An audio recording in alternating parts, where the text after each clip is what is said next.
जब मन अशांत, बुद्धि भ्रमित और शरीर दुर्बल, तो जुबान पर एक ही नाम आता है जो अंधकार को चीरकर हमें वहाँ से बाहर निकालता है। वो है पवन पुत्र हनुमान। आज हम उस दिव्य क्षण में प्रवेश करने जा रहे हैं जहाँ स्मरण से शक्ति जागृत होती है और भक्ति से जीवन का अंधकार मिट जाता है। आज हम हनुमान चालीसा के दूसरे दोहे को समझ रहे हैं। बुद्धिहीन तनु जानिके सुमिरौ पवन कुमार, बल बुद्धि विद्या देहु मोहि हरहु कलेश विकार। गोस्वामी तुलसीदास जी कह रहे हैं कि हे पवन पुत्र हनुमान, मैं अपने आप को बुद्धिहीन अज्ञानी समझकर आपका स्मरण कर रहा हूँ। आप मुझे बल बुद्धि विद्या दीजिए और मेरे जीवन के सारे दुख, दोष और विकारों को दूर कीजिए। आप सभी को इससे जुड़ी हुई बहुत ही सुंदर स्टोरी बताता हूँ। गोस्वामी तुलसीदास जी बचपन से ही प्रभु श्री राम जी के महान भक्त थे, परंतु उन्हें अपने जीवन के आरंभिक वर्ष में सच्चा ज्ञान और आत्म बल की अनुभूति नहीं थी। प्रभु का नाम तो लेते थे, परंतु उनके मन में एक बेचैनी थी। क्या मैं योग्य हूँ? क्या मेरे में इतनी बुद्धि है कि मैं प्रभु श्री राम जी के गुणों का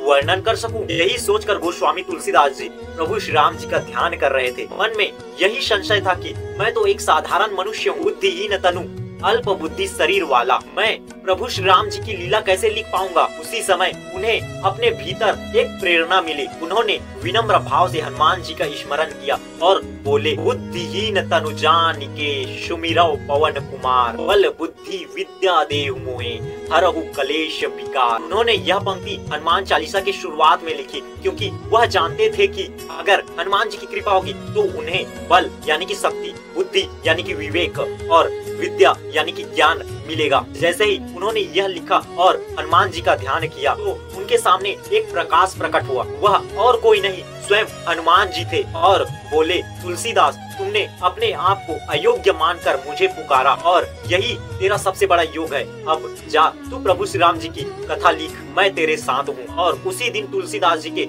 लेखन में ऐसी प्रेरणा और दिव्यता आई कि उन्होंने रामचरितमानस जैसे अमर कीर्ति की रचना कर दी, जो आज भी करोड़ों लोगों के जीवन का आधार है। इससे मैंने बहुत कुछ सीखा। चलिए आप सभी को बताता हूँ। विनम्रता ही सबसे बड़ी ताकत है। जब हम यह स्वीकार करते हैं कि हम सब कुछ नहीं जानते, तो उसी समय हमारे अंदर सच्चा ज्ञान आता है। गुरु और भगवान पर विश्वास। जब मन डगमगाए तो अहंकार नहीं, श्रद्धा और भक्ति सही मार्ग पर ले जाती है। हनुमान जी से बल बुद्धि विद्या मांगना कभी व्यर्थ नहीं जाता। जो हनुमान जी को सच्चे मन से पुकारता है, उसके जीवन से दुख भ्रम स्वतः ही मिट जाता है। सच्चा लेखक वही है जो अपने अहंकार को मिटाकर लिखे। तुलसीदास जी ने जब अपने आप को छोटा माना तब वे महान बने, क्योंकि भगवान वही बसते हैं जहाँ विनम्रता होती है। जय श्री राम।